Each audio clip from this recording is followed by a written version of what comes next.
500 करोड़ रुपया आया हुआ है। आप अगर 1-1 करोड़ एक ब्लॉक में भी दोगे तो 5 से 6 जिलों के कम से कम 20 से ज्यादा ब्लॉक नहीं है। 1-1 करोड़ भी आप बच्चों के एजुकेशन के लिए देते हो। 1-1 करोड़ का अगर शानदार भवन या लाइब्रेरी को स्थापित करते हो, बढ़िया कोई अच्छा बहुत शानदार शिक्षण केंद्र स्थापित करते हो, तो भी एक ब्लॉक में 1 करोड़ रुपया ही होगा। तो आपसे निवेदन है इस मंच से कि आप टीएडी के प्रमुख हैं, तो हमारे यहाँ मेरे साथ बैठे हुए हैं, इनको आप 20-20 करोड़ रुपए दे दो, तो ये अपने विधानसभा के अंदर सभी ब्लॉकों में और शेष विधानसभा और शेष इलाकों में हमारे सभी भाई मिलकर के एक बेहतर शिक्षा का शानदार केंद्र बना पाएंगे। दूसरी बात है स्वास्थ्य की। स्वास्थ्य का लेकर के भी भाइयों ने कहा था कि हमारे आजकल सबसे ज्यादा समस्या आ रही है ब्लड की। मैं तो यही कहना चाहूंगा इस मंच से कि विशेषकर हमारी माता और बहनों को, आप बहुत बढ़िया खाना खाएं और अच्छा खाना खाएं। जो आपको पसंद है वो बेहतर तरीके से खाएं। जब आपके शरीर में बेहतर पोषण होगा, अच्छा न्यूट्रिशन होगा, तो आपका शरीर बेहतर तरीके से काम करेगा। आने वाले समय में आपका शरीर मजबूत होगा तो आप समस्त प्रकार की ताकतों से लड़ पाएंगे। आपके बच्चे बेहतर, आपका शरीर होगा तो आप लड़ पाएंगे, वरना अपन बिल प्रदेश बना करके भी फिर किससे लड़ेंगे। इसलिए आपसे निवेदन है कि अपने शरीर को हष्ट-पुष्ट बनाएं और बढ़िया खाएं, ताकि यह समस्या कभी आवे ही नहीं। कई जगह पे हॉस्पिटलों की कमी है, संसाधनों की कमी है, तो मैं तो मंत्री साहब से भी कहूंगा और जो भी जिम्मेदार हमारे प्रतिनिधि हैं कि आप इस देश को, इस समाज को, इस पूरे जन सैलाब को धर्म में नहीं उलझाएं, बल्कि आप इनके लिए बेहतर शिक्षा और स्वास्थ्य की व्यवस्था करें। ऐसा हम सब इस मंच से कहना चाहते हैं। तीसरी बात है संस्कृति की।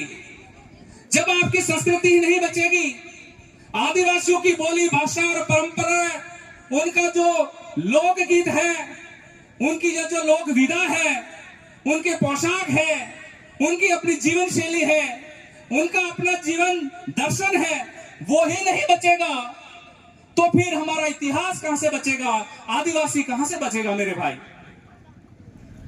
अब संस्कृति को मिटाने के कुत्सित प्रयास किए जा रहे हैं। आप सबको पता है कि अभी उदयपुर के सांसद महोदय ने प्रशासन मंडल को इंगित करते हुए मुख्यमंत्री साहब को एक लेटर लिखा है, जिसमें कहा है कि 90 का सामाजिक विज्ञान की पुस्तिका के अंदर जो बच्चे अभी वर्तमान में स्कूलों में पढ़ रहे हैं, उसमें वो कहना चाह रहे हैं कि गोविंद गुरु ने कोई बिल प्रदेश की मांग नहीं की थी।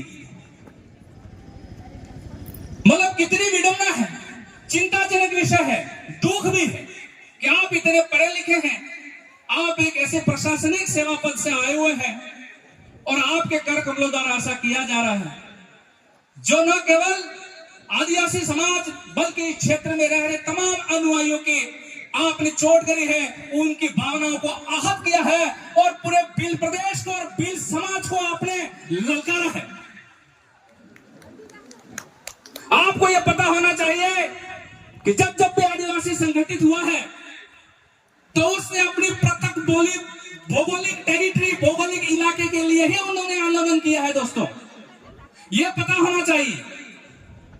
स्पष्ट रूप से लिखा है कि बिलराज कायम करने के लिए, प्रदेश के आदिवासियों को एक करने के लिए, उनकी संस्कृति, उनकी परंपरा और उनके अस्तित्व को बचाने के लिए भक्ति आंदोलन के माध्यम से बिलराज कायम करने का संघर्ष किया गया था। यह किसे पता नहीं है। ऐसा कुत्सित प्रयास जो आपका दुस्साहस से हम सहेंगे नहीं। और इसके लिए आप सब बैठे हुए मेरे भाई, जितना हो सके आप अधिक से अधिक आप प्रशासन मंडल को लेटर लिखें और हमारे तीनों विधायक साहब भी बैठे हुए हैं, सांसद जी भी हैं, आप जल्दी से एक बढ़िया लेटर लिख करके आप प्रकाशक मंडल को भेजें और मुख्यमंत्री को लिखें। हमारी तरफ से भी विरोध प्रदर्शन होना जरूरी है, बहुत ही लोकतांत्रिक तरीके से। चौथी बात है जैव विविधता की। जैव विविधता में सारा पर्यावरण आता है। आदिवासी सदियों से इस प्रकृति के बीच में जीता आया है और आदिवासी इस प्रकृति को बचाने का पूरा काम कर रहा है। तो आप सब भाइयों से निवेदन है, खैर चूंकि मेरी चिट्ठी आ गई है इसलिए मैं ज्यादा आपका समय खराब नहीं करूंगा। बच्चियां भी वेट कर रही है, अपना कला का प्रदर्शन करना है।